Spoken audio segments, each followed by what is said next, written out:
Well, he's got tinnitus and he's getting older, so his hearing isn't great. So he's come up with some other alternate addition phrases that he's thought he's heard.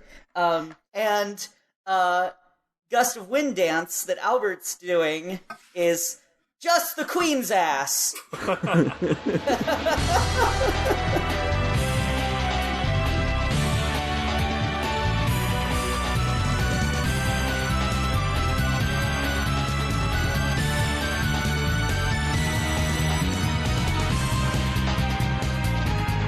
Welcome to RPG Book Club, the podcast where we play a little bit of a video game and talk about how it makes us feel. I am Sam Allman. I'm Sailor, not playing Kingdom Hearts 3 Lie. And I'm Maddie. And today we're going to be playing part 2.5 to 3 of Chapter 4 of Legend of Dragoon, stopping at the last save point in the entire game, which is right before the final boss. A lot happens in the final boss, so we're going to give it its own episode, and then it'll also be the live episode, so we're probably going to be on tangents about The Simpsons again, so gives us more room to do that. Okay, which of us has which of us is going to be coming out this time? Yeah, we have to make this our thing. Someone comes out every time we do a live episode. Extremely dramatic plot twist at the end of each season. Yeah. But, before we get into all of that, how is everybody's week? I don't think anything really noteworthy happened. I took another 3-day weekend because why the hell not? I had the time off available. I've been planning my wedding. So that's exciting. Yeah. Exciting. We're going to get married on the beach and it's going to be really awesome. Beach wedding. Yeah. My parents have a timeshare. And they go to Myrtle Beach every year. And so Ken and I are going to have a place to stay without any, we're not going to have to pay for a motel room. Nice. Yeah. And, destination wedding on the cheap. Yeah, exactly. And the wedding plan that I've picked out is only $1,500, which is a fraction of what Disney was going to cost. And Disney, Mom and I were thinking Disney's going to be all inclusive. That's what that $7,000 is for. They're gonna put us up in a room and they're gonna get us tickets and everything. No, Disney wedding, you pay just for the wedding part, and then everything else you have to pay additional. Yep. And it sucks. Unfortunately, for $7,000, I'm not surprised, because Disney is ungodly expensive. Yeah. Yeah, but as a person who has worked a lot in the wedding industry, 7,000 is normal. Your 1,500 that you got is insane because we charge 25 for most basic packages of just photos and videos for a wedding. Yeah. So, you get out for 15 is insanely good. Yeah, this includes the ceremony. It's got a sand ceremony. It includes the decorations. What else? Music. Wow. They're taking care of so much for us. That's insane. It's super great. And they're an absolute pleasure to work with. I talked with it's a husband and wife couple, and I talked with Scott on the phone, and he was so nice. And I called, and the first thing I asked was do you do same-sex weddings? Because if not, then I'm going to hang up right now. And he was like, oh no, we definitely do same-sex weddings. We want to help out everyone. And then he told me some harrowing tales of other wedding sites at Myrtle Beach that don't do same-sex weddings, and I was like, I'm so glad I found you, because your website was my favorite anyway. And then also you're cheap, so... Yes, exactly. And I'm actually getting one of the more expensive wedding packages. He said, since we're doing it on Labor Day weekend, there was a minimum purchase of the $1,000 package. Mm-hmm. And I was like, well, that doesn't include a photo album, so let's go one up from that. Right. So, that's dope. One step up from the cheapest possible option is how I always roll. You're like, well, on the cheapest option, I'll hate myself. So let me just mark off the self-loathing. Oh, the cheapest option is $200. Oh, wow. Not even kidding. Nice. Yeah. Is that just like a Justice of the Peace walks in? It's just like, yo, and then that's it. No, actually, I mean, it's still on the beach. You know, you would have to pay slightly extra for decorations, but, it's just a very simple ceremony. Wow. So, and it's still like, they still do their best to make it look really nice. Nice. Yeah. And when's the date again? August 31st. Awesome. Awesome. I FaceTime would love to go, but the thing is, I hate sand. It's rough and coarse, and it gets everywhere. Has that joke been Not made like you, though. Thank you. You're soft. Aw, thanks. I am a soft boy. In every sense of the word, unfortunately. But I'm trying not to be. Have we made that joke in every single one of our podcast episodes? Because I feel like we have. Well, every time sand appears. Yeah, at least every game, if not. Let's see, because... Okay, look, I feel like I was a little bit ahead of the curve, because here's the thing. I've always been a prequel stan. I like the prequels. I even love them, which does not mean that I think that they're incredibly good, but, like, I love them for my own reasons. Mm-hmm. And I've always thought that just, like, every other line in Episode 2 is just the funniest shit. And especially that line. It's like me and my buddy Brian have been, like... making essentially what you would call in the modern era shit posts of that exchange from Star Wars since practically since the movie came out, and I feel like that wasn't the case for the rest of the internet. I feel like it's more of like the last couple of years thing. So I feel like I was ahead of the curve. Yeah. So I'll always love making sand jokes. Works for me. So unless I made it. I don't think we made one in Persona 3 because the beach episode was before Maddie joined the podcast. Oh, I think you're right. Yeah. And then I showed up and ruined y'all's brains with stupid idiot comments. We should insert her in there. Yeah. I'll just go back and just put in the joke. Yeah. People are like, who even is this person? They hate sand. It's the special director's cut of Persona 3. Oh, like going back and adding stuff that wasn't there before, just like in Star Wars. Yeah, exactly. See, I'm clever. Good job. Thank you. That's great. Thank you. I haven't even seen most of the Star Wars. So, but I know. How is that allowed? Here's $1. Go see a Star Wars. I've seen the new Star Wars. Star Wars is good. Since to be fair, The Last Jedi is the best one, so you don't need to bother with the rest of them. Thank you. Yeah. That's not true. You should watch all of them. I love The Last Jedi. Yeah, it's so good. But I played Kingdom Hearts 3, so Maddie, how was your week? A lot of life stuff. I had a lot of weird emotions about weird things that I won't bother going into. I might have some life news in the percolator, but I'm not going to share or explain. Certainly not publicly, but really not even privately, because I wouldn't want y'all to worry or bother with something that's very tentative at this point. Yeah, that's basically it. I made a couple new trans friends, which is really nice. Nice. It's nice to not be hanging out with the straights every day. I agree. I currently I think you're my only trans friend. Maddie, at least the only one who I speak to on a regular basis. So yeah, I used to only have some online ones, but now I'm starting to get a couple of IRLs. Nice. Which is spoiler alert. They're easier to come by out here in the Bay Area. Yeah. For reasons that are probably obvious. I somehow have like every trans friend. Like most, like I think I'm the only like cishet in my entire friend group. Well, nice. Do you have something to share with us next week? I'm just kidding. No, someone's got to be boring. Anyway, no, I don't know. Life is tough as usual. I think I say that every week. Life is tough, but I'm managing. Yeah, so let's go ahead and dive in. It's a little bit beefy this week because instead of splitting off all of the character moments to be talked about at the end or not, we're going to talk about all of them because this is the last one in the game. So kind of important to resolve these people's plot threads. Yep. Even Kongal. Even Kongol. We didn't realize had a plot thread, but apparently he did. He did. Yeah. I actually really love his plot thread. Yeah. It's been there the whole time, too. He's just kind of in the background, but He just doesn't does talk stuff a about lot. it. Yeah. He keeps it to himself. He's a man of few words. His only words are, Kongol is late.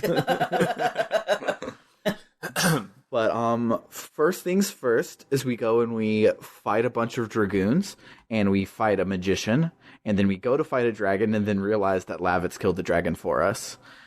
Yep. And then we continue on to the rest of the Eli, did you do the side questies? I did the Polter armor, and that was it. Okay. Where's the Polter armor from? That's from Is the this Forbidden... the Fort McGrad? Or Fort... Yeah, that. The one okay. where you get the Soul Eater. Do you get something better later? Because I don't feel like I wear that. Your Soul Eater? It's his best. It's his best No. sword in the game. Polter armor is the name of the boss. Yeah. Yes. Yeah. I thought it was the name of like armor. No, I was like, no. I don't have Polter armor. No. Gotcha. That makes it. Yes. I understand. Yeah, cool. I already did that one. Yeah. Yeah. The Dragoons were really, really cool. Like, because each of them, like, you get their actual backstory, and more importantly, you get their relationship with Rose, and it's like Rose literally facing her demons, and like, I let all of you down, and I'm sorry, and she has to just kind of like lay them and also her memories to rest, and it's really, really cool. Mm-hmm. Only Kansas is actually hard, and I still beat him on accident because I went into the wrong door. Nice. I was geared up to face Belzac, and I'm like, all right, let's walk in, and then in comes Kansas. I'm like, well, I have nothing to defend against this. Let's just pray for the best. And it worked. See, that was one thing, is I didn't know which door went to any of them, and it's annoying, because like if you go in the wrong door, or if you go in a door for one that you're not really equipped for, with the right characters or equipment, because of their element, then you might get wrecked, and then it's like, it's a long time to lose, and then it's kind of a bit of a trek to get back there. It's like 2 or 3 screens, a couple random battles. So like, every single battle, I was praying really hard, like, I don't want to fucking lose. Come on. So I went into every door with a generic loadout, not geared towards any particular, element or anything. And I think most of them I one-shotted. I like how not all the Dragoons are like cool. Like, one of them is just like an insane person who loves killing. Yeah. And that's why he's a Dragoon. He's like, I love to murder people. And Wow. Rose is like, well, at least you murdered the Winglies in war. Not only does he love to murder people, he also buys one creepy porcelain doll per person he kills and keeps them in his room. You walk in and the room is filled with porcelain dolls. Oh, God. He's a very weird person. Oh. And to be fair, somebody joining a certain job, not be out of any sort of sense of altruism, but just because that job allows them to murder people legally, that's a thing. Yeah. So, Yeah. Yeah. That was Kansas that was like that. He was the one that blew up the garage by hugging its face in the FMV. Oh, okay, yeah. Yeah. So he just probably was okay to go out that way because at least he got to kill one more thing before he died. He died how he lived. Yeah, he killing died doing things. what he loved. But yeah, so we hop up Lavitz's portal, and then the portal turns out to actually be a grav lift, and so we zounk up to the top of Mayfill, up by the Signet Sphere, and we pat ourselves on the back for having protected it. But of course, Zieg is already there, because why wouldn't he be? I do have to say, this whole disc, us losing over and over again, is kind of great. Like, not a lot of JRPGs do that. Like, they might be like one climactic battle where we think we win, but things don't go the way we thought. But this is just like over and over just losing, and you guys suck for this whole last disc, and it's kind of awesome. We're getting real tired of winning in this part. Yeah. I've seen it happen in a few games, especially JRPGs, and I think it's with the same sort of gimmick. It's like, oh, the bad guy's going to go get the 5 things. We need to get them. Oh no, we lose every time. But usually you don't put it in disc 4. Yeah. Usually you put it like earlier. Yeah, like that. That's Yeah. usually what starts like the World of Ruin type thing. Like that's a halfway point type plot line. Yeah, it's interesting putting something like that way at the end once shit's kind of real. I almost kind of don't like it, but on the other hand, it doesn't take that long. It's not like you're taking a lengthy portion of the plot. It's just like, no, this is like one little chapter is you actually do 3 different things. Yeah. Because the dungeons are so short, So, yeah, it's cool.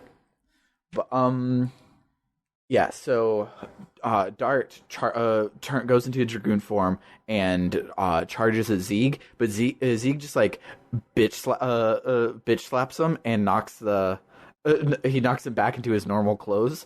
It just knocks him onto the ground and knocked the Dragoon stone right out of him. Well, no, that's later. Oh, that's right. Shit. All right, cut that out. Edit that. No, it's fine. Dart can't hold on to his Dragoon stone for shit in this game. That's true. Very true. So Zeke shatters the Signet Stone, and then we get to play Majora's Mask for a little bit because the moon falls from the sky. Dawn of the third day. And Zieg says that Shauna hasn't fully joined with the moon yet, so we're telling you there is a chance. And so Kulan comes up to Mayfield where he said he couldn't fly, the lying bastard, and gives us a ride. And so then we get to see one of the best FMVs. The best FMV is at the end of the game, but this is one of the best ones. It's like a badass really ride cool. On Kulan, and you're like flying over everything to try and race to the moon. Meanwhile, the moon, as it's re-entering the atmosphere, like reveals the divine tree and just like lands on it, and then like shits out like 1,005,000 Virage just like all over the whole planet. And we're like, it's our job to go and stop those, but that they're a symptom, not the cause. So we're just gonna let them raise some villages real quick while we go in and do this final dungeon. It's basically the same as Xenogears, where it's like these angels are turning everybody into zombies, but we just gotta go kill the final boss. So Yeah. Stop. Also, most of them are dead already anyway, so it's fine. Yeah. So we land on the divine tree, and Kulan is out of commission, and that is why previous was the point of no return. Sorry, conturn. I don't even know what's wrong with my voice sometimes. But so we start to climb the tree, and then we have a random caterpillar as a boss fight. It's a 3-stage boss fight. Some of it's kind of hard, but it's complete filler. They're just like, oh hey, here's a species that never made it down to Earth. Huh. Oh well, we killed the only one of them, so let's move on. We killed the entire evolutionary line of Butterfree. Maybe they figured this dungeon needed an actual boss. Yeah. That wasn't a fake boss, like the next 6 bosses. Yeah. 7. I didn't really understand its inclusion or why it was hell-bent on killing us. Yeah. So there's a bit and that like most JRPGs do, and it's some point in the story where you don't put up with fighting a large skeleton at the end of some random gravestone dungeon anymore. Like you can't do that. And here they're just like, hey, here's a caterpillar, and it's like, well, I'm sorry, we have Virages and my dad and stuff to fight. Like I can't really take your generic JRPG boss right now, and so it's way out of place. Yeah. Well, they Although realized... I like the idea of having a boss so damn early in the dungeon. It sets the tone well. It's like, ooh, shit's serious now. Yeah. I just wish it would have been like the Divine Dragon or something. Yeah. Or take the Virage fight from way later when it's a throwaway to right here where it would be like thematic and important. Yeah, that could have worked. Something interesting that's not a weird bug. Yeah. So then we climb up through this first little mini dungeon of the tree. It's mostly some hallways and a lot of Dragoon armor just laying around on the floor because that makes sense. And so then we get to the moon and we decide we're going to blow it up. The world ends if Shauna and the core combine. So if we can kill the core and take Shauna, we won't have to kill her and we can save the day, and Dark can still have his girlfriend. So we I have no idea what that was referencing. I mean, I know the throwback joke, but I don't know what in the plot it was referencing to, so I'm not going to say the joke. Because I said, just ruin one of the magic things instead of getting all 7 for yourself. And I'm like, I don't know what I'm talking about right there. Because we're both blowing up the moon and taking Shauna, so that we're getting all 7 things. So whatever, past Sam. So Dart yells out his deist battle cry of he doesn't give a shit about what God wants, and we can make our own fate, and the creator can suck it, so we head off into the moon. And right as we get inside, there's some sort of a magic pulsy thing, and what looks like a heart in the middle of the moon starts beating, which is definitely a bad sign when we're trying to keep the moon from waking up. And so we start to run towards it, but we end up in a snowy forest because the Virage embryo is warping reality around it and basing it off of our party's memories and stuff. So we get to do the Dragoon dungeon, and Yep. it's actually good. So the first one we go to is Miranda. The forest is the forest where she grew up, where not only did her mom abandon her, her mom told her to her face that she hated Miranda and her dad, and Miranda watched her leave with some dude and never come home. And then for some reason, the Rose her mother left behind becomes a boss, and we fight that. Of course we do. But of course, as soon as I saw that Rose in the middle of the screen, I was like, dude, Miranda, you know it's a dog-eat-dog world out there. It's kill or be killed. So the Rose becomes some weird body horror version of Miranda's mom, because that's what you do. And so Miranda gets to talk to it because it's a fake boss fight. And this is one of the many fake boss fights here that you don't actually have to deal damage on. You can just heal through it. Probably because they're like, how could Miranda deal damage? But yeah. So Miranda's mom says that she abandoned her, but came back for her all the time to take Miranda with her, but Miranda's father wouldn't let her. Her real beef was with her father, and she was so sorry that Miranda was caught in the middle. And at the end, we're forced to forgive her to end the fight. Miranda then muses about how she preaches love and forgiveness, but had all this unresolved hatred in her heart, so she doesn't deserve to be a sacred sister. It's clunky. Doesn't explain Miranda very much. She's still my least favorite character. Yeah. But as a quick reminder to everyone listening, therapy is cheaper than you think and very valuable, and you should definitely get it. And if you truly can't afford it, there are a lot of good mindfulness exercises for free available all over the place. And I'll put some in the show notes because we didn't need to go to a boss fight. She could have just realized she was holding on to the anger of her mother. Yep. So also low-key, did her forgiving her mother seem super like random and sudden? Like she's like, I hate you. Yeah, that's why I said we're forced to forgive her. Yeah, well, also it's so her mom was terrible, and what she did was terrible, and we just learned about that like 30 seconds ago. And then you're in battle, and the dialogue option is like, "I forgive you," and I'm like, "Wait, why? Why would you? No, you don't. That's stupid." Yeah. But she does. So good on you, Miranda. Anywho, yeah, I really don't like Miranda, and it's not just because she took Shauna's place, because like I didn't use Shauna anyways, so it's like not like losing Lavitz type thing gameplay wise, but it's like she just kind of like shows up and we're supposed to care, and I barely ever do. But she does make that psych bomb deal some 7,000 damage though, so good lord, that's at least helpful. She's beautiful. But Rose does pretty well with it too, so no reason to switch out Rose, in my opinion. Yeah, that's pretty much how I was at it was either one of the side quests or the end game here, where they're like, oh, you need Miranda because of the thing, and I'm like, you know what, I'm just like, it's losing like 50 magic attack to switch down to Rose, but then I won't suck every turn when I run out of magic items. Yeah, so I'm just gonna do that. Yep. But the next place is a bar in Serdio. And Hashel sees some pinkish purple-haired girl, and she runs off. And Albert sees one of his old drinking buddies, so we know that not only are we in Serdio, we're in Bale 20 years ago. And so we all decide to follow the pink-haired girl because it's the only door in the room. Oh, wait. Sorry, I have a joke that I've been meaning to make ever since Serdio first came up. Okay. Sir Serdio. Sir Serdio. I can't believe I forgot to do that. So that's okay. There, I finally done it. I'll cut this back into episode 1 or 2. It'll fit. It's Studio by Phil Collins. Phil Collins. Yeah, I almost called him Phil Hartman, but that's totally different person.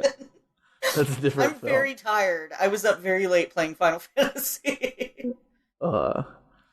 14, but, not 10 yet. Good job. No.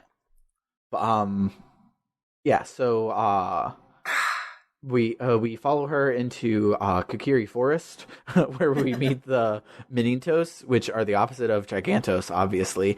But So they didn't cut them out of the game. They didn't. But if this is built off of our memories, where the fuck did they come from? That is funny. This is probably the one map they made and the one character model, because every Minitos we've seen in the entire game is the same character model. Yep. Okay. This is not just the requisite Homestuck reference, like, because I feel like I want to make a joke. It actually is kind of like Homestuck. Maybe it's like kind of their memories, but also these are like spirits or spirit guides, and it's all just kind of memories and spirit guides and illusions all kind of mingling together in one big thing. It might be.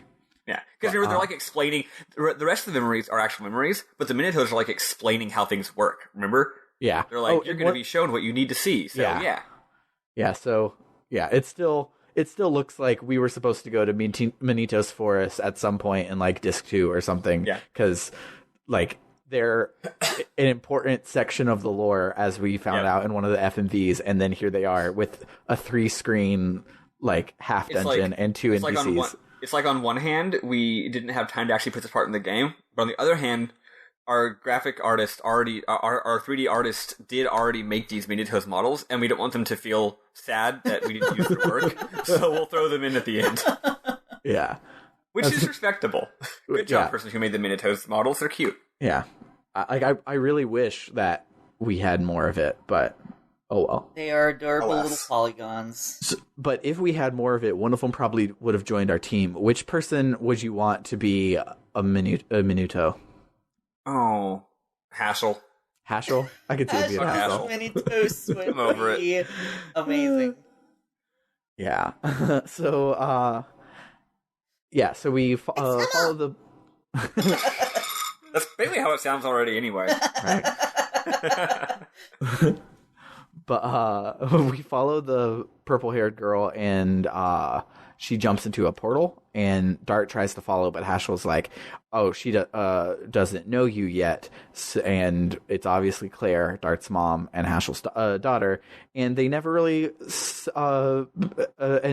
Dart never really celebrated that his only surviving father figure was actually his granddad, which kind of would have been great. Yeah. The most we get is this right here, where he's like, she doesn't know you yet, as in we both understand what this is, and then at the end, he's like, you know Claire was your mom, right? If you talked to him before the final boss, he's just like, yeah. And that's it. That's all we did. Wow, like... Just so we're clear. Yeah, no big resolution there, but whatever. I feel kind of bad for Dart in that regard, because, like... But, I mean, I guess he's the one who's kind of, like, just kind of shoving it off, but... Yeah. You know, I do wish that they had gone into that a little bit more, because I was like, did they... I guess I wasn't paying enough attention, because I was like, did they actually say if it was Dart's mom? No, they Bart doesn't need a mom. He has Rose. Right? Yeah. I just called him Bart without even realizing it. That's great. Yeah. So when we get inside, Claire and Haschel fight, and it's less revelatory than Miranda's, because Claire wanted to be a girly girl, and Haschel wanted an heir to the Rouge art. And in the end, Haschel knows that he needed to be active in helping her overcome her mistake in killing people, instead of just feeling like a failure or just forgiving her. Like, he needed to, like, just saying, I forgive you for killing somebody isn't as much as like, hey, this probably really fucked you up. Let's talk about it. Yeah. And let me be there therapy. for you. Yeah. In this case, therapy is beating the shit out of you. Yeah. Also, you know, there's some kind of, like, dark demon of fighting that possesses her or something. Yeah, like the ultimate, and she's the actual god of greatest war fighter or ever. whatever, yeah. Yeah, the God of War is like, you trained her to be good at fighting, so you did too good of a job. You trained her too good. She became so good at fighting that now she's become fighting incarnate, and I've taken over her spirit. And Hassel's like, whoops. You hate to see it happen. I mean, this is what I always wanted, but not like this. So also, I just put this together. So, back in Neat, 18 years ago, when Dart's dad and Dart's mom were like, hey, Dart, you wait here. And Zieg ran off to go and do the thing. And then she's like, all right, Dart, you're safe. And then she runs off to do the thing. She went and kung fu'd the shit out of Rose and got killed for it. Yeah. That is true. She punched Rose and Rose killed her, and it's kind of awesome.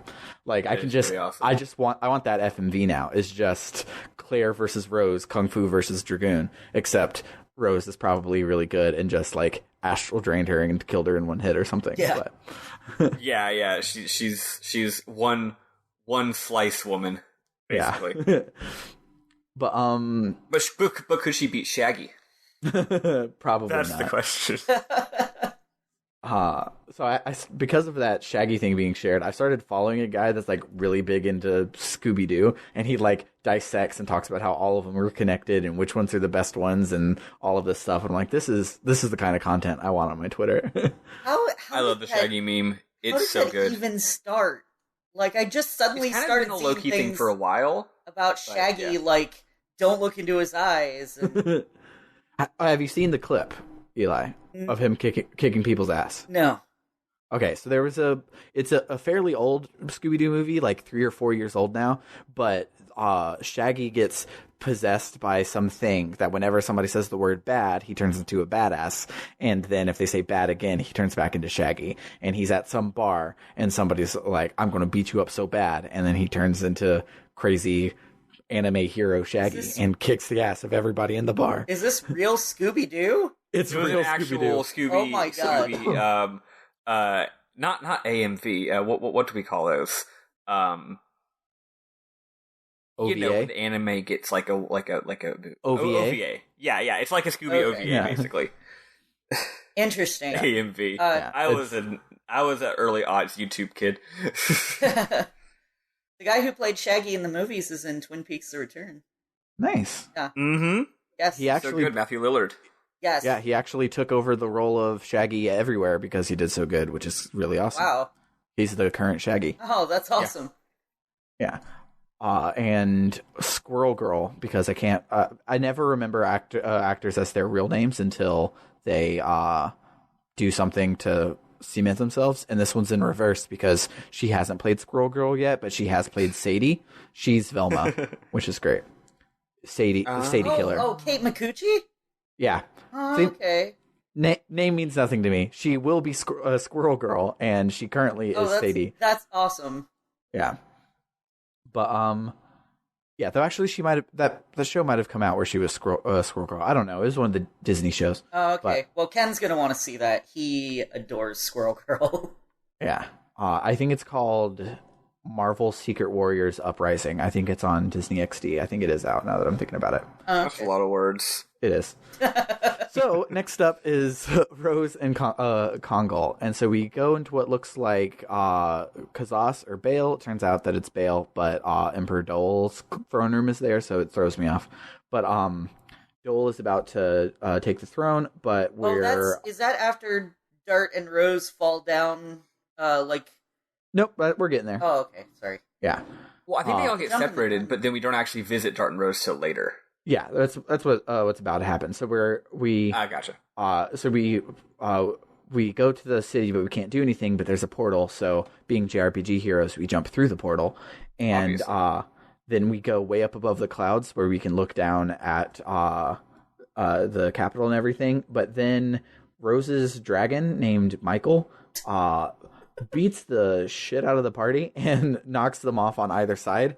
And so one group lands in the home of Giganto, and the other group lands in wherever it was that Michael is. And so first we follow the side that lands in the home of Giganto.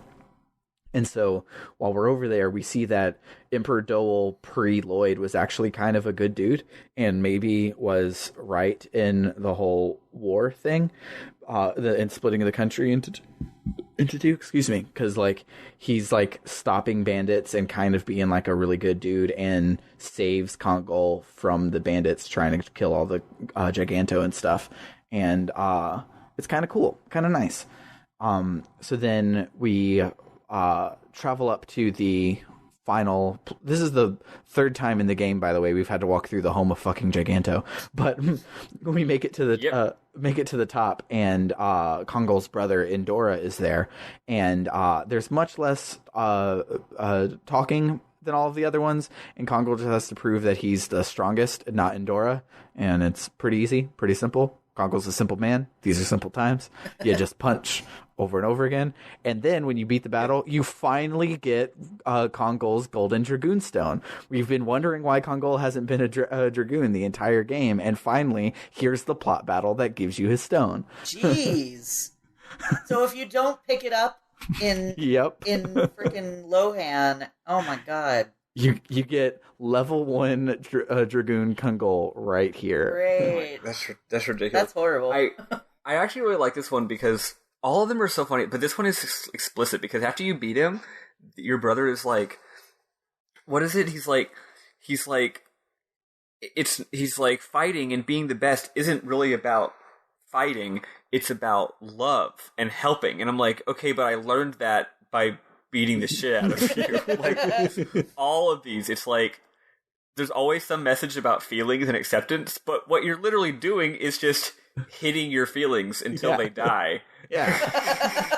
That's all therapy is you just go into a room and hit your feelings till they die. Yeah. Exactly. Well, it's like have either of y'all seen John Wick? Nope. No. I don't have to. It's such a fucking good movie. So here's the thing. The subtext of the film is that John Wick is killing all these bad guys, not just because y'all know that he's like mad because his dog died. Yeah. Mm-hmm. Which makes me reluctant to see it because animals dying makes me very sad. Yeah, it's a good emotional hook. You're on board with John Wick. So the thing is, the dog is a gift from his wife. So his wife dies, and then like the day after his wife dies, he gets the dog in the mail, and it's like she set it up to have the dog delivered to him as like now you won't be lonely. Aww. So like he's not really mad about the dog. That's super sad. Yeah.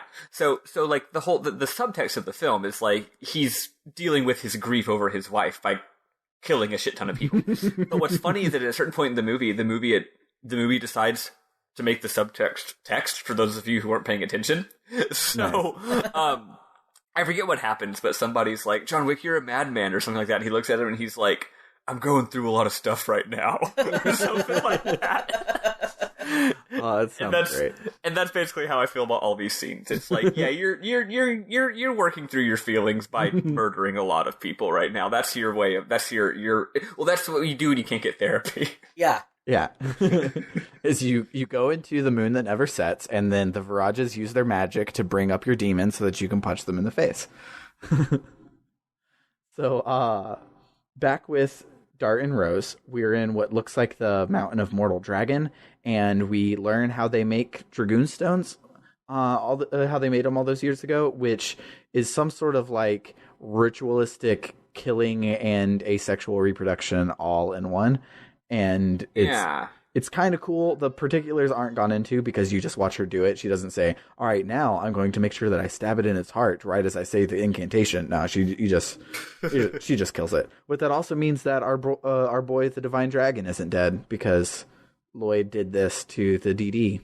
And that's true. You know that he's going to be reborn, and it's okay because he deserves it. He's a beautiful boy. Yeah, so it's like FF style. It's like Final Fantasy VI style. Like, you kill the monster, and it becomes a magical rock, but then it also has a baby. Yeah. So then we have a really long, drawn-out boss fight where Michael is immune until she tells Dart Michael's weakness, and so you just kind of have to survive until he's like, hey, look at my belly. And I'm like, I'm going to stab that belly. And he's like, no, don't stab my belly. And that's my only weak spot. Yeah. Honestly, these battles where you have to just do a bunch of turns of bullshit while you wait for the plot to happen are great for building up your additions. Yep. Yeah. I think that I just got to attack 10 times. I think that might be what they were for. Uh-huh.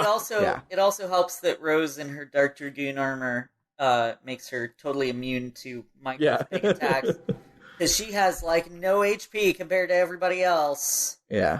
For me, Dart was, too, I guess, because I had him with the special helmet of protectionness, because, like, literally, the dragon does a super elaborate animation and hits the shit out of Dart, and it's so hard that afterward, Dart even has a dialogue where Dart's like, oh my god, he's so strong, but the thing is, it did 0 damage. And Dart's like, wow, he's too powerful, we can't beat him. And I'm like, fuck off, Dart, he literally just did 0 damage to you. It's like fighting Sephiroth after you do all of the side quests. Yeah. But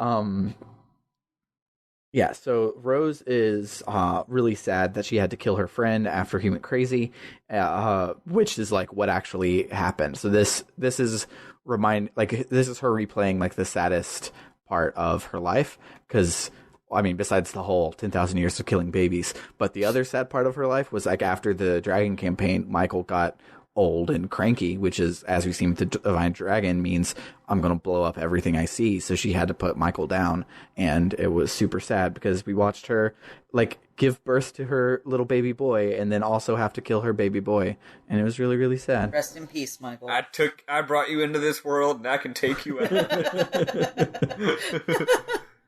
Yeah, and then Dart tells her to focus on the future, which is how she's made it through the last 10,000 years instead of dwelling on the past. But it's canonical that Rose is starting to be able to feel and notice the passage of time now, which means she's got a lot of bullshit she's going through. So, yeah, let her feel her feelings, Dart. Dart, tell Rose that she's valid. So then we all regroup, and it's Albert's turn to confront his past, so he goes in to talk to Dole. And funnily enough, Mr. I have literally like 12 magic attack at level 45, Albert, you can still power up Albert, power down Dole, and use your Psych Bomb and finish this fight in one turn. I mean, no way. I mean 3 turns, but 1 turn of attacking, which is great. Right. But yeah, because he has 2 swords that are like protecting him from damage, so you kill his swords. But if you kill his swords and him in the same turn, the battle's over, and it just takes 3 turns to get through all the dialogue, and it's great. Well, thankfully, since I've improved my get good with Albert, it wasn't too hard even without the Psych Bomb. I mean, it's not hard at all. No, they have 1,500 damage, which like HP each sword, and like that's nothing at this point. Like, worst case, that's like 2 failed editions. It will get you through one of them. Yeah, basically. But, Dole says that he's stronger than Albert, and Albert says, but the power of friendship. And he says that his dad looked up to Dole as an advisor, but Dole then had to, like, kill him. And Albert says that even though he's lost a lot of people, he's not going to give up hope. And it's kind of really great, and my favorite part is at the end, like Dole's just like grandstanding the entire time, and Albert is way higher level than him and kicks his ass. Yeah. But at the end, he's just like, "Why? I'm so much stronger than you. How do you keep winning?" And Albert's literally just like, "The power of friendship, dog. Like I am the one person that gets to talk about normal JRPG stuff in this game, and the power of friendship is what's making us win right here." This is Albert back together, and he's never going down at the hands of the like. Exactly. Sorry. But also, like, Albert, don't try to bullshit us. Like, A, your party's not even with you right now, and B, no, you won with the power of grinding. Yeah. Okay? Like, come on. You won with the power of Eli finally learning what the fuck he's doing with you. Yeah. Okay, so there is one other part, Sam. Maybe I misinterpreted this part, because I was a little sleepy, and this game's translation. But it seems like he was like, "Why'd you kill my dad?" And Dole's like, "Your dad sucked, dude." Yeah. Oh, I think he did. Right? Oh yeah, totally. Yeah, he's like, "Your dad was actually terrible, and I did a political assassination because he was bad, and like, yeah, Dole turned out not great either, but it's like, your dad was super corrupt and taxed people way too much, because taxation is theft, apparently." Yeah. To be fair, in medieval times, taxation was different. It actually was... What's theft? A worse thing than it is nowadays, in which case it's a good thing. Yeah. Instead of, "Hey, everybody, let's pay for things," it was like, "You're going to give me your money because I was told by God to take your money." Yeah, because fuck you, that's why. Yeah. Well, really, honestly, taxation back in medieval times isn't really taxation. It's really more like collecting rent. Yeah. Yeah. Right? It's like, I own this kingdom and this land, so you need to give me money. That's what taxation was in medieval times, so the kings are really landlords, which are the worst kind of person, so yeah. Well, and Dole even says, like, your perception is skewed because you were a little kid at the time. Mm-hmm. Yeah, you were fucking 8, of course you thought your dad was cool. Yeah. Like, if you're a kid, you're gonna look up to your parents regardless of the circumstances because you don't know any better. They're the main adults in your life. Yeah, I really loved it, and Albert didn't really push back on it. Like, Albert still pushed back on, like, yeah, but you became possessed by a demon and became tyrannical, but like, when he's like, no, your dad was a terrible, terrible, corrupt ruler, Albert's like, oh, I guess that's true. I didn't realize that. He kind of takes it in stride. He's like, yeah, that makes sense. Yeah. Monarchies and all. Which is, like, makes me so, like, proud of Albert for then being the best king that Indonesian has ever seen, like, since Albert owns. Yeah. I'm a huge fan of Albert. He's a great character. Yeah. He's a great character, great king. Albert 2020. But next is Maru's fight, where she fights the Archangel, which, Eli, you probably have no idea what this is. Nope, because, not a clue. So in Wingley City, the forest, not the city, you go upstairs, and Maru's like, hey, do you want to see my room? And you're like, yeah. So she opens, like, a closet, and inside is this Archangel statue. Oh, and wait, I did do that, actually, but I forgot about it. Yeah. and so she talks there about how, like, oh, it's our symbol of, like, greatness, and it's kind of like our god, but not really, because we don't really have a big god thing, but, like, it's kind of really cool. And we're like, oh, awesome, thank you for sharing your culture. And now Maru gets to fight her culture. I mean, it seems appropriate for her, since she was trying to get rid of it anyway. Yeah. And so in the fight, she advocates that humanity is good and Wingleys are bad, and that's about it. So it's okay. The boss fight is greatly animated, though. It's my favorite one of these. It's really even cool. Though the plot is boring around it. This is the first time I have ever used Meru. And wow. So she's got 3 additions, none of them built up. I put an Ultimate War God on her. And then I had her doing, what was it? Oh, Hammer Spin. She sounds like Catbug. Yeah, and she's great. I love her. She's adorable, and I wish I'd used her more. Like, the whole, like, she spins around several times, and then she falls on her face, and she goes, Hammer Spin! And it's so cute, and I feel so bad. Boogie.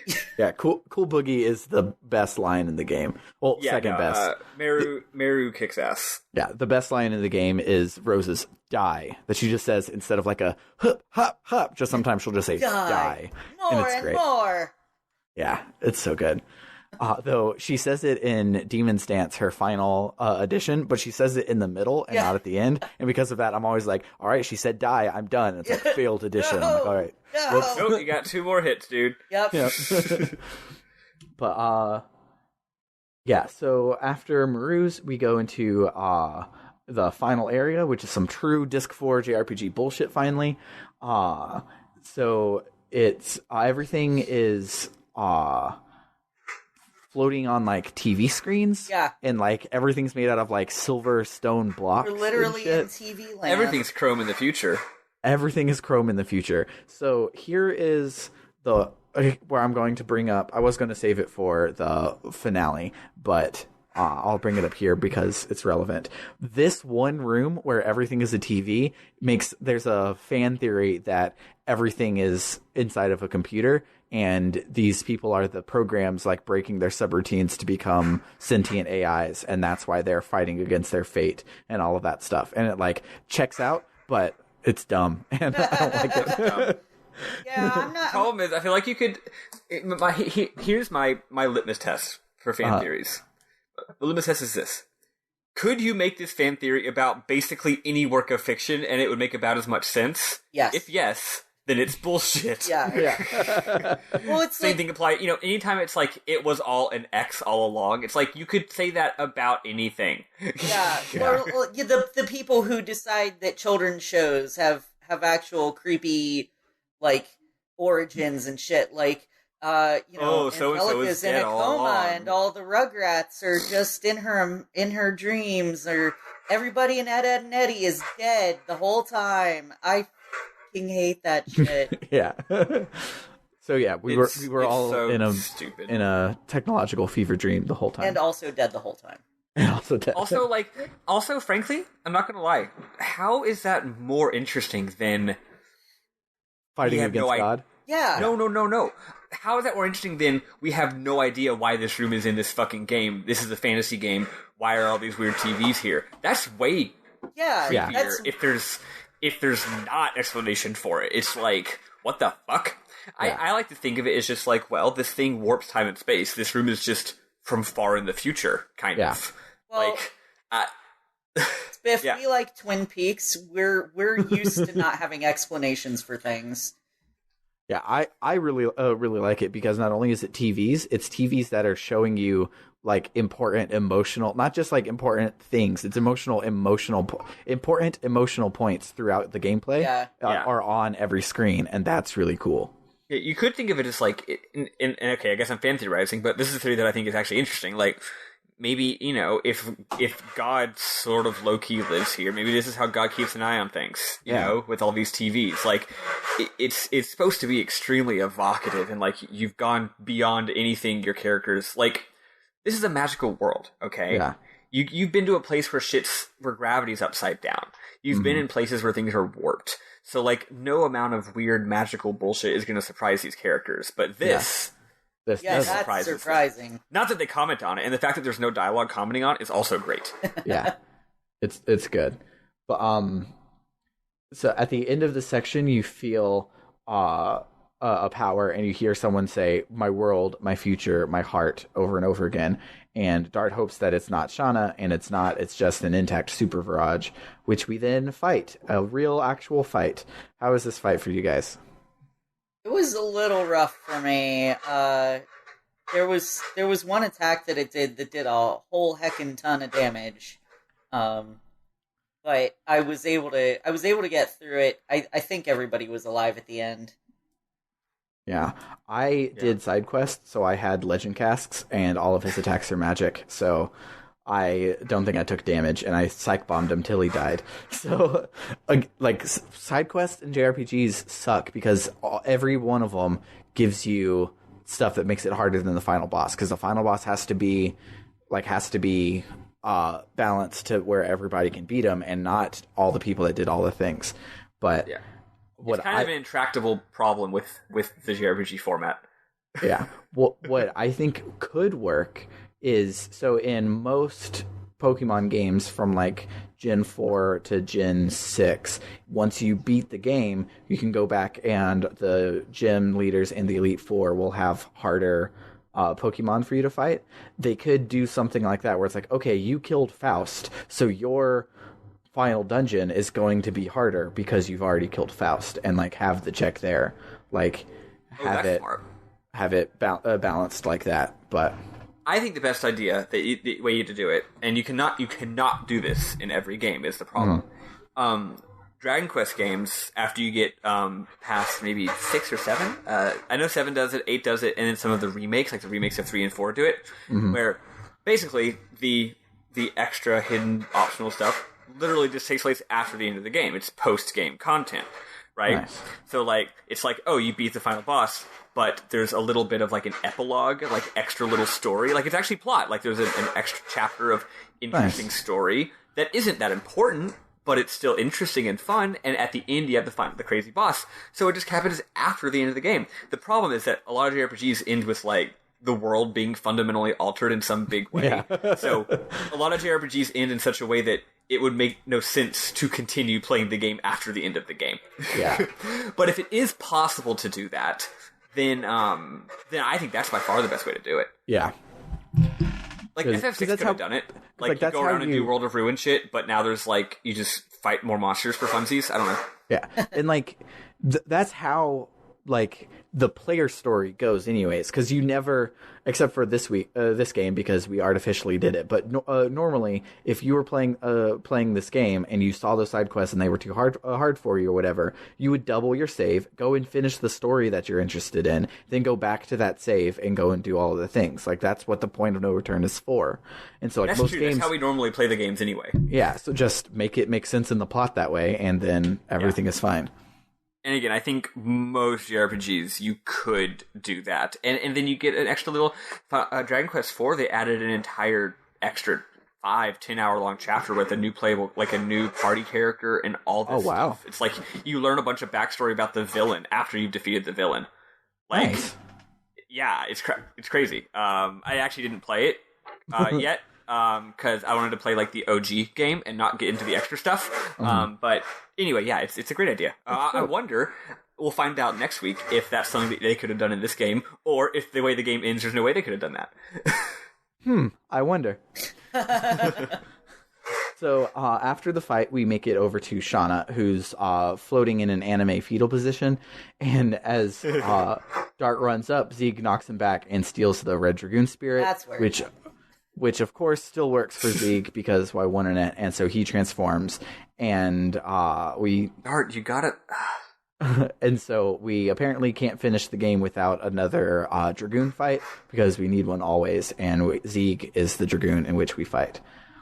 And fun fact, this time when you fight him and you see Ziegfeld is the only time that they mention Dart's last name in-game. I thought that might have been the case. It's in the manual and stuff, but this is the only time that you see, oh yeah, I guess his name would be Feld. Yeah. Ziegfeld. Ziegfeld. I also spent the entire fight hoping that Zieg would only hit Dart.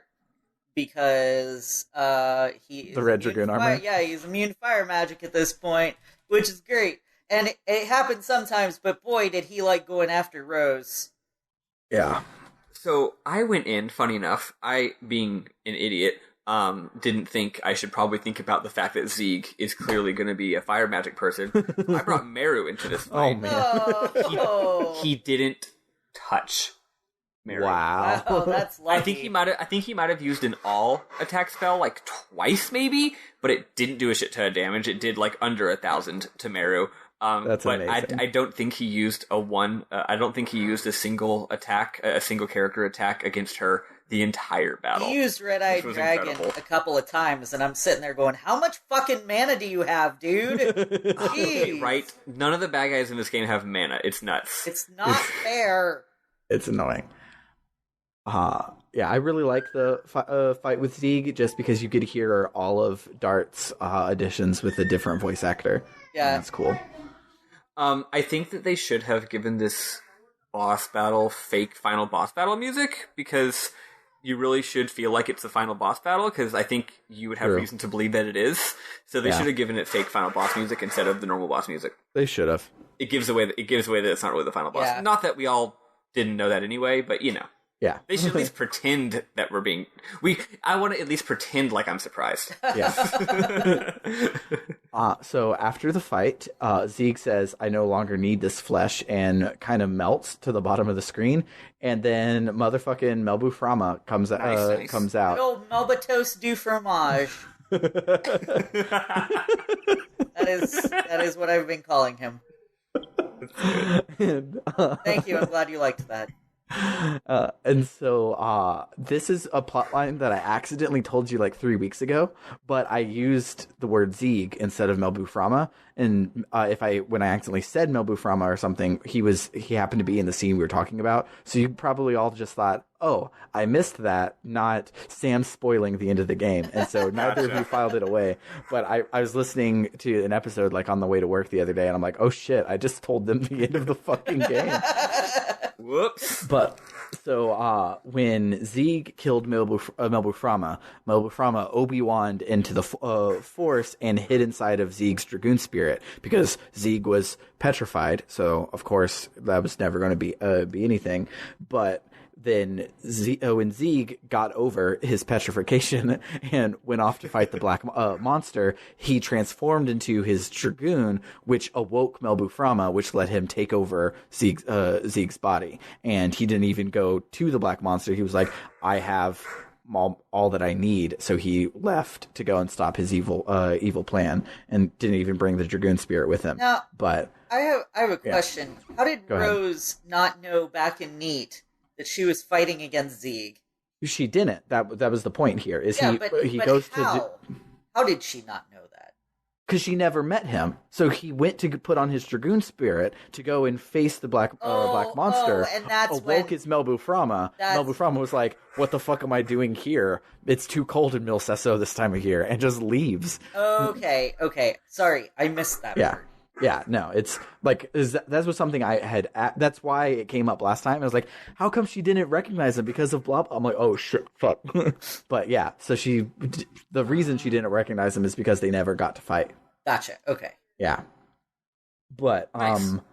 Yeah. So the final piece of his evil plan starts now. He doesn't just want the god of construction to come back. He wants to be the god of destruction. When the body will open up its soul for Shauna, he instead pushed Shauna out of the way and jumps into the receptor so that it doesn't have a soul, but he has a soul. So his soul is controlling the whole big shoop-a-floop. He literally just like does a little swip swap. He's like, nope, my turn. It's me, not her. Yeah, and so then when he takes the body of the Viraj embryo for himself, Lloyd shows up, and he really believed in the Utopia thing. Lloyd wants the world to be saved and not destroyed, and so Lloyd joins the party as Maddie guessed for one boss fight in which you do not control either Dart nor Lloyd, but technically he's there, and that's the most important part. I love how you never even you never even have like the menu appear, so like it's really a cutscene. What were you gonna say, Eli? I was gonna say I really love how you still get the experience thing afterwards, right? It's like, wait, but that wasn't a battle. It was a cutscene. It wasn't even a fake battle. It's not like if the battle had been like you pick attack twice and then there's a cutscene, but no, like you don't even see the menu appear. No. Yeah. So why does it have the battle result screen at the end? It's what I great. think it is it's probably every single time that they've had one in the entire engine cutscene, it's happened at the end of a battle. Yep. And so it's baked into the programming. They might not have the capability to say when in battle when leaving the battle system, don't show the experience. That was exactly what I was thinking, but it just makes it kind of funny. Yeah. No, I actually got 0 like XP from that. Here's what it is. Maybe it really was a battle, but the problem is the main character is Dart. And Dart was all geared up to battle. He just didn't get to do anything because Lloyd died on the first turn. So like, you know what I mean? It's not Dart's fault that he didn't get to take a turn that battle. Yeah. So Melbu ignores Lloyd's whole DBZ badassness and blows a hole through his chest. And so we rush over, and Lloyd gives us our 2 in-game power-ups that you probably didn't go out and play with unless you went to go and get healing items before the end of the game. But we get the Divine Dragoon Spirit for Dart and the Dragon Buster for Rose. And the one failing of this game is everybody's in-battle model includes the sword. It's their sword or whatever. It's not a separate piece. So Rose doesn't get to fight with the flaming awesome Dragon Buster. I think objectively that means that Final Fantasy VII is the better game. I think it might. I am a big believer in equipment actually changing on the character models. That was one of the innovations of the modern era of video games. Yeah, I definitely approve of it, and it not being here is kind of like didn't really notice it until this time playing the game. Where I'm just like, you know what? Like everybody's looked the exact same this entire time. Yeah. If they had given Rose just one, of course I can't model the sword differently, but just give her an entire new model where the only difference is that her sword is different now. Yeah, I know it would have been some extra work, but this is already a pretty high budget game. It would have been really cool to see that. And so we get the Divine Dragoon Spirit is really cool. I don't know if you used it on Dart yet, but no, I haven't.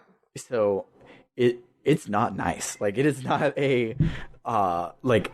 In his regular Dragoon armor, he's like, look, I am Dart, and now I am wearing armor, and I am magic. The Divine Dragoon armor, like, his arm becomes like this big, like, crazy, horrific dragon cannon, and, like, the stuff, like, takes over, like, half of his face, and it's, like, big, droopy, and creepy, and he has 6 wings because they forgot that he's supposed to have 7. But it's great. I was planning to go back and, like, stock up at fake Serdio and do some training, because the guide I'm reading is like, don't even try to fight Melbatoast until Dart is level 40, because it's basically impossible. Don't listen to him. It's not that hard. It's a war of attrition, but it's not that hard. Gotcha. But it's really long. So sell all of your repeat items except for power up, power down, and the psych bomb, and already did. Fill the rest with with healing items, and you'll be fine. Okay. He has really high defense and really high magic defense, so get rid of the one that's consumable and just put healing items in its place. Gotcha.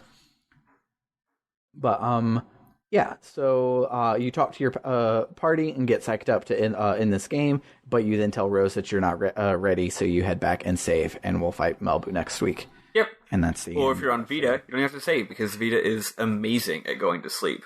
Nice. So you say, "No, let's stop," and then I hit the button and I'm done. Nice. Didn't even go. But yeah, let's do some memorable moments. We're going to, by definition, have fewer this time because we went into everybody's shit earlier. But I have the one I want to start with is just amazing. You get up to the moon for the first time, and everyone's like freaking out because like they're in a forest on the moon, and someone's like, "What's going on here?" And Rose says, "Magic." which is kind of like true for every RPG. It's just like, well, wait, what's going on here? It's magic. Just go with it. It's fine. Don't worry about it. What about you guys? Did you have any that stuck out to you? Just a couple. Let's see. Where is it? I actually don't remember when this happens, actually. I took a screenshot of this at some point, but Dart goes, oh, yeah, that's right. They're like, this is early on, after they destroy the signet or whatever, and then they're like, oh, no, we failed 3 times in a row, right? Mm-hmm. You know, hear me? Yeah. Okay, cool. Dart goes, they're like, oh, it sucks, we're all gonna die or whatever, and Dart goes, it's just the signet of the moon is broken. I don't know. I think that's really good. First of all, grammatically, it's goofy. But he's like, yeah, it's fine. We'll be fine. The apocalypse has just started. It's no big deal. My favorite thing is that when you get to I tweeted about this. When you get to the end, it's like, oh man, final dungeon, right? Like, I've played JRPGs. I know I'm about to be fighting giant, fucked up, weird, monster-y things. And, like, magic eldritch horrors. And, like, mostly it's like, oh, it's a unicorn, it's a dragon. Mm-hmm. But, like, when you first get there, I got into a battle where the 2 enemies were Mountain Ape and Cute Cat.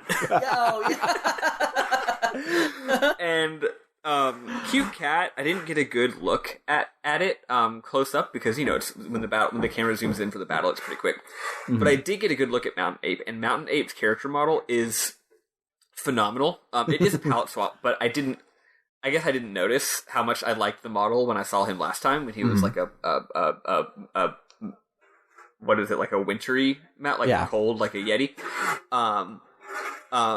So he's just this big, dumb, brown ape thing. He's more like a gorilla. Wait, are gorillas apes? Yes, they are. And he's got a dumb look on his face and red eyes.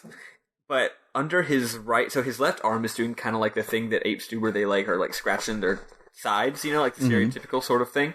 But then his right arm is curled around a giant fucking tree trunk. He's holding the tree trunk under his shoulder, and that's what he smacks you with, right? But I just love it. I always love it in JRPGs when or any game really, when character models and enemy models have specific things like that. Like, if the ape's just walking around, that's whatever. But this ape's carrying a tree trunk, and the implication is that every single ape carries a tree trunk. Like, that's not a thing that an ape can choose to do or not do. It's just like, yeah, all apes carry tree trunks around and hit people with it. You know? Like, the melee weapon is part of their being, instead of just they use their arms. Haven't you played Donkey Kong? I mean, Donkey Kong consistently carries around a tree trunk. Absolutely. So that's a little just bit his later, coconut gun. Yeah. A little bit later, they're I don't know, they're just partway through the dungeon, and they're talking about like, oh, is the Varas embryo coming to life or not, or whatever? Oh, is Shauna merging with it? And Albert goes, it is a dilemma for us because we want to take Shauna back. Like, wow. Good job, Albert. That is a dilemma. Thanks for explaining it, I guess. Yeah. It's just, he just says it so dryly. Of course, when you see the red flower, like I said earlier, it's like, hey, it's kill or be killed. You gotta be careful there, girl. And let's see, what's this last one? Oh yeah, Melbu Frama says to Lloyd? He's talking to the party, but he's talking about Zieg. And they're saying, how could you be Zieg? And Melbu Frama says, it's true that the sword of that man penetrated me. And I am a child, so I thought that extremely... Okay, whatever. You can't just use the word penetrate, okay? Yeah. Like, come on. You can't just... true. You can't... You got... People know. It's true that that the sword of that man penetrated me. Are you seducing me? Yeah. And then he goes, but what vanished is only my flesh. Also flesh, frankly, when it comes to words that are kind of loaded. If you're using the word flesh, you're either talking about Jesus stuff, or you're talking about sex stuff, or you're like a vampire or something. Okay, like flesh is not a word that normal people use. And let's be honest, if you're using it in a vampire context, it's probably sex stuff. Yeah. Or Jesus stuff. Yeah. So yeah, it's like, oh, I want the flesh. It's like, oh, get a room, dude. Yeah, that's basically... Oh wait, what's this one? Oh, I already did that, the dilemma one. That's basically it. There were a lot of good parts. We mostly talked about it. I mostly enjoyed all the actual things that actually happened. Oh, I like when you talk to the rich guy, and Albert's like, oh, I know this asshole rich guy. He was from Bale. I guess this is Bale. Yeah. It's great. Yeah, I failed to write mine down, but I think the most memorable moment for me was playing Meru for the first time and realizing how fucking adorable she is. Yeah, she's great. You should replay the game and just play as a Meru Haschel party, and everything will be great. That was my plan. And then one boss fight, I got kicked in the ass with the Meru and Haschel loadout. So I switched over to Rose and Albert, and then I never switched back because that's canon for me. It's Rose, and like, to be fair, it's canon for a lot of the cutscenes. Like, the only people that come out in half of the cutscenes are Rose and Albert. So it's they're like more important characters. I will say, Sam, and I hope that this makes you very happy. This is the first time that I've considered replaying one of the RPG Book Club games that I hadn't already played. Nice. I'll take that as an early review and get all of your thoughts on it next week and tell you how wrong and or right you are. I think it would be nice to start over and know what the fuck I'm doing. Because I started out going, what are these additions? I can't manage this. I can't handle it. Oh, another memorable moment for me, and this was just like, it was another battle thing. When I was using my Dragoon attack, because I ran out of mana a couple of times, and I didn't want to use one of my Moon Serenades because I'm like, but what if I need them later? You will need them on Melbu Frama. Yeah, so I'm glad I saved them. See? All my pack ratting has been leading up to this final boss, and it's. But now you're going to be in phase 1 of Melbu Frama, and you're going to be like, well, what if I need it in phase 2? Okay, well, what if I need it in phase 4? Okay, fair enough. So I was using one of my Dragoon attacks, and I actually managed to do more than one. I got 2. Wow. Yeah, I hit it twice at the right time. I still don't know how that works exactly, but I did it a few times consistently during that fight. I think it was against Zieg. And I was very, very proud of myself. Yeah, I similarly, so I played ahead because I wanted to play more Kingdom Hearts this week. So I beat Melbu Frama, and all game I would like hit it 4 times, but it wouldn't ever tell me perfect, and so I wouldn't actually get that last hit or whatever. But in Melbu Frama, when it came in clutch, because I did not bring any Mood Serenades in it, I got like 4 perfects on Dart's Divine Dragon one, which is the best one that you can use against them. And I'm just like, I am the winner. I actually got it's perfect. But I've gotten to the point where I can basically hit that. The timing is bizarre. Yeah, I don't get it. I've basically got it now. What'll happen invariably is I'll get into battle, and of course Dart has the highest damage by far. And I'll also often use a power up on Dart. And what'll happen invariably is all 3 of my dudes go into, or my folks go into dragon mode, and Dart I'll miss the perfect every time, and the other two I'll hit it. And I'm like, I'm only hitting it on my lower damage characters. God damn it! I did, but yeah. I did discover that whoever uses the special just automatically gets the full Dragoon yes, which edition. is why I usually have Dart do it. Yeah. I've been doing that as well. Yeah. But that's the only reason to do the all three at once, because it's honestly very dangerous, because going all three at once is usually a bad idea because you can't use items, but it's almost worth it for the free edition. I will say it's helpful for Albert as well, because he does suck so much at magic. I can use a Rose Storm, physical, and then use his Dragoon attack. Yeah, so I have one like nuancy thing, and I hope that you guys can pick up what I'm putting down, because I really like it.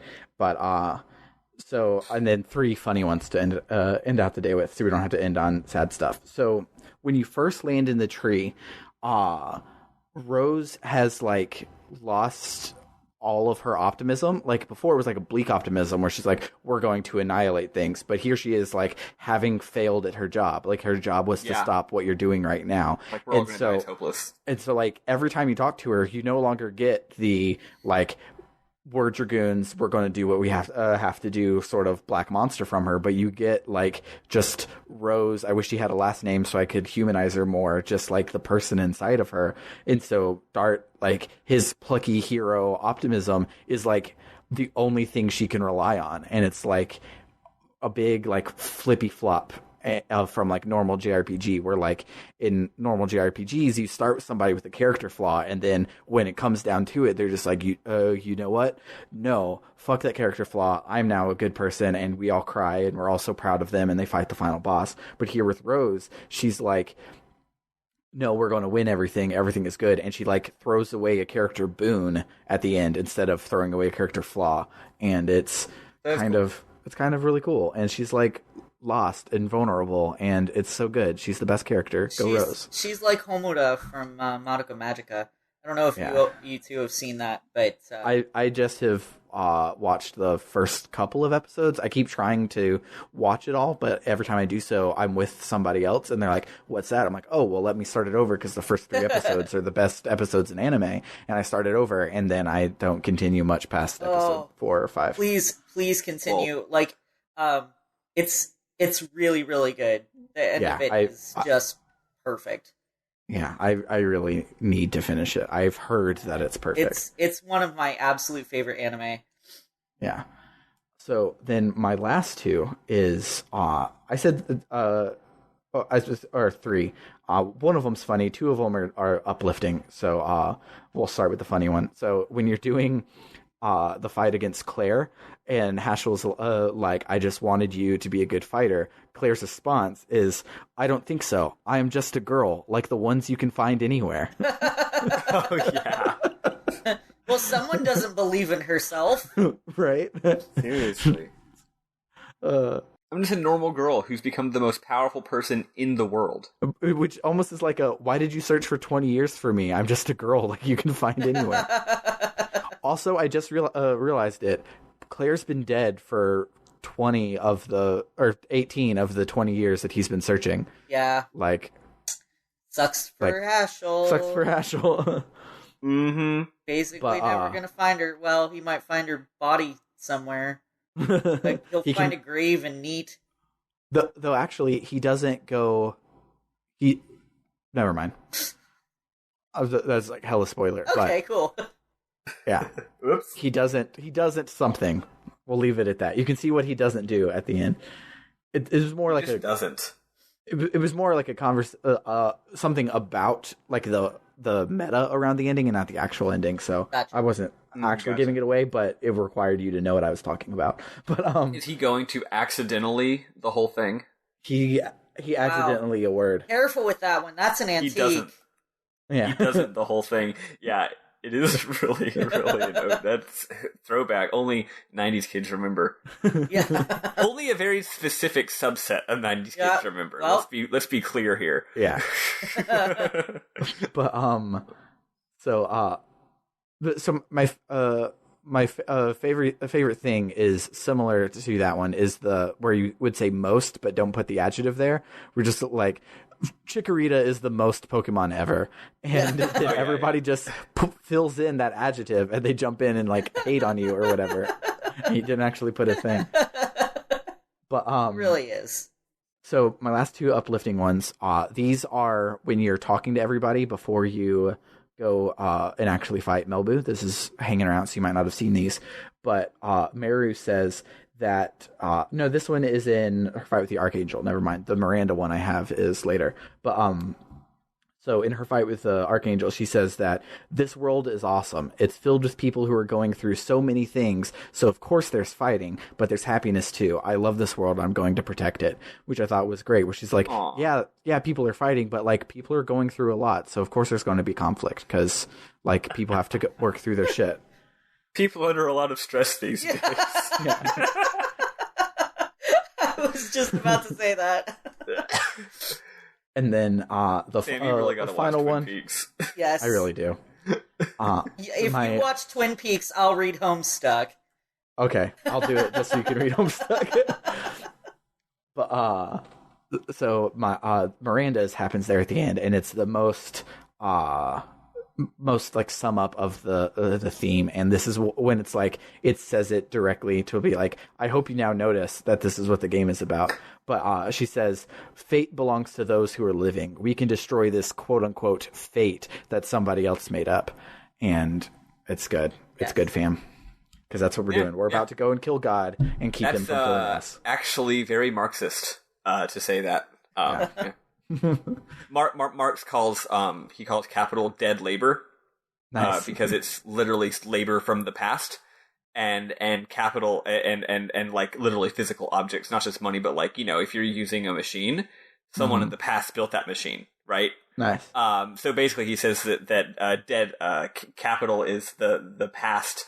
What is it?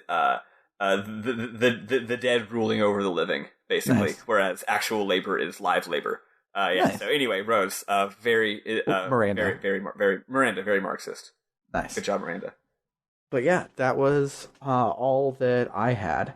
There was one final one. I just saw that I skipped it. So back in Disc 3, Zieg reveals that he's Dart's dad. Dart goes to attack him. It might not be in the end of Disc 3. It might be the beginning of Disc 4. It happens a lot. But he runs over to attack him, and he bitch slaps him, and everybody runs over to make sure Dart is okay. And Rose is just angry, so she's just staring at Zeke. So this time he comes and he bitch slaps him in Mayfill, and Rose is the only one that runs over to make sure that Dart is okay, which is a good her growth of I'm not sad about my boyfriend anymore. I care about my friends more than your bitch assness, which is super cool. It's good to see her make that. I also like how in that scene. Oh, sorry about that. I like how in that scene, Dart also. We're at the part where it's what's it called? Sailor Moon RPG level now, where Dart just goes into Dragoon mode like it's no big deal. Yeah. And just charge. Before it wasn't like that. Now he's just Dragoon mode. Bam! Gonna hit you. And then he gets slapped out of it. And the fact that cutscene didn't even go into a dramatic camera angle or anything. We talk so much about the high budget cutscenes, but just the regular in-game cutscenes, I think, are often the best ones, actually. Yeah. And they do a lot of cool stuff with it, where they'll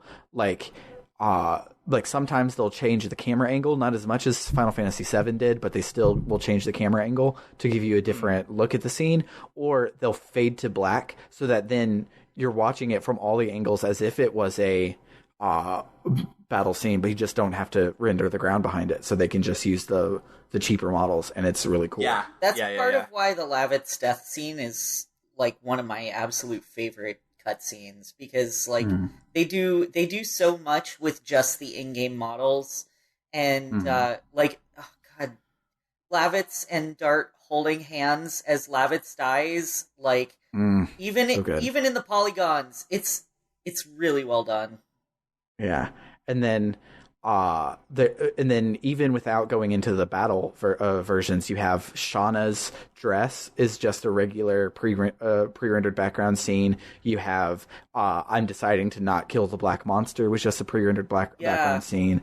Lavitz's funeral was just a pre-rendered background scene. Mm-hmm. Like, there's just so many great moments that they give to your basic models, and it's so good. I love it so much. But yeah, that'll do it for the week. If you like what we do here, let us know. You can reach us at rpgbookclub@gmail.com or on Twitter at rpgbookclub or in our Discord, who has a link in the description. And we now have emojis in our Discord, and all we've been doing is making Legend of Dragoon puns and Xenogears puns the entire time. And a little bit of light roleplay, you know. Yeah, yes. Just a little bit. We have a tiny selection from Sailor Moon, a big selection from Legend of Dragoon and Persona 3, and a small section from Xenogears. And so when Eli was telling me about Ken hearing per son instead of crush dance, he told me that, and I threw up the main character from Persona 3 and just said -A, so Persona. Well, he even says at the beginning of the game, he says Persona, so it works. It works on two levels. hey Sam, are we doing like a watch party / live episode? Yeah, shindig. Is that happening? Yeah. So we need to decide when we're doing it, but it'll probably be next Wednesday, because that's when me and Eli both have off. But we'll have to nail down the particulars. But yeah, we're going to be watching Warriors of Virtue, which is a real bad kung fu movie, so you gotta come out and see that one.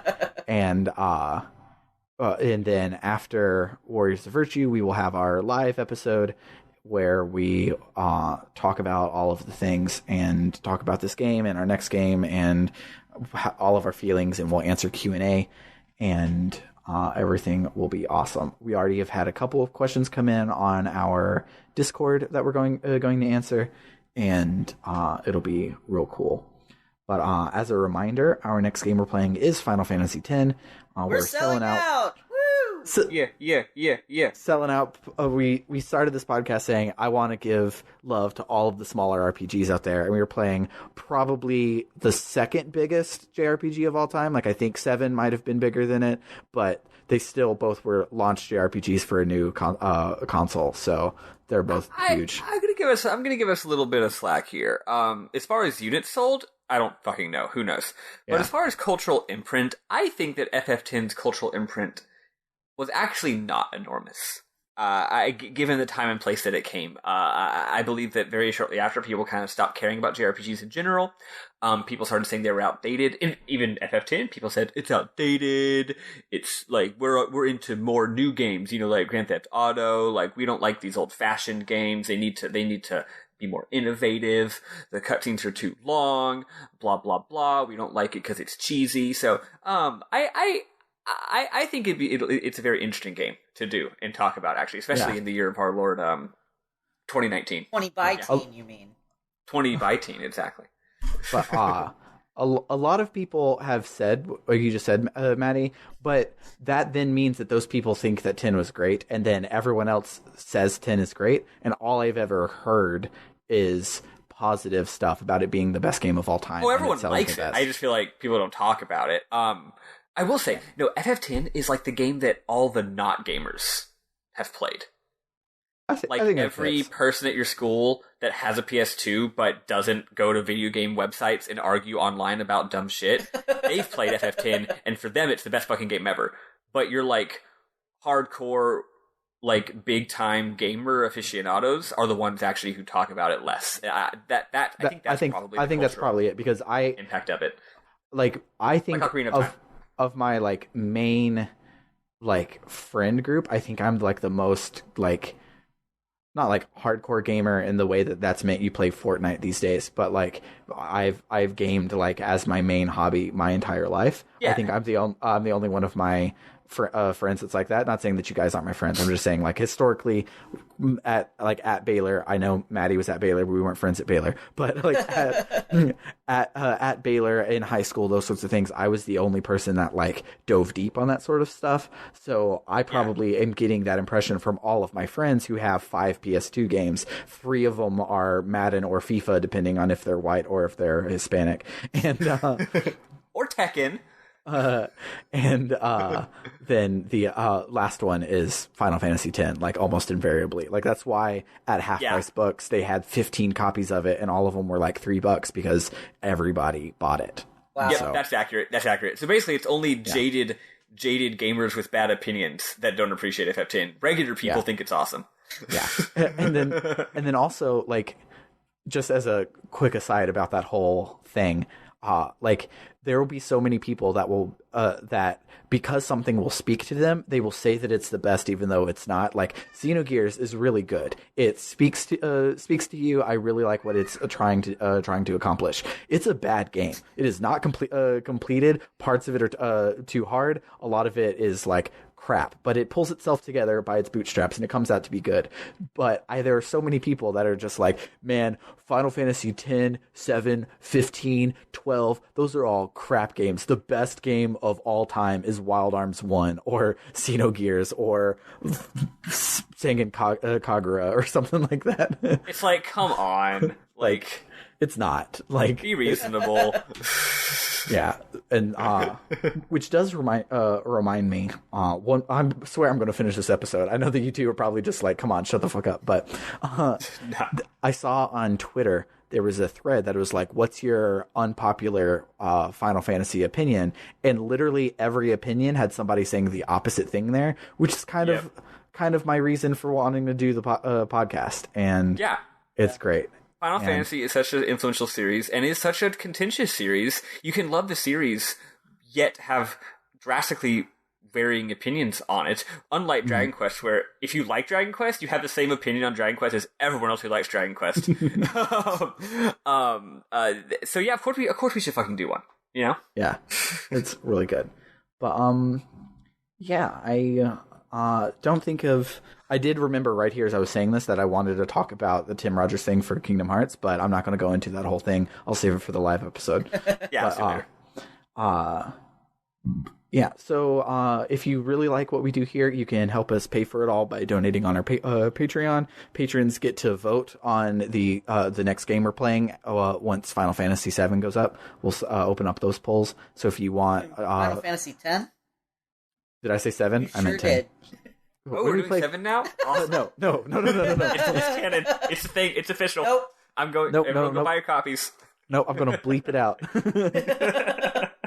But so when we play Final Fantasy X, the polls will open, and people who pay us just $1 measly on our Patreon will get to vote on it. And if you don't care about voting, but you just want to help us out and then also own a cool thing, we have a merch store at shop.spreadshirt.com/RPGbookclub.